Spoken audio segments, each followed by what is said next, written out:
Hello everyone, welcome to NorCet with Jaspreet. This video is about ventilator. Now we are going to explain the parts of the ventilator. The blue circuit is the inspiratory port, white is the expiratory port, right? These two ports have been connected to the humidifier which is going to humidify the delivered air, right? It is being set at an optimum temperature. This is the patient connector that will be connected to the ET tube. To the humidifier we have a sterile water bottle connected, right?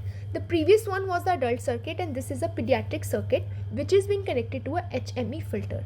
Do write in the comment box what is the full form of HME. Thanks for watching. Hope this video was informational for you all. Thank you.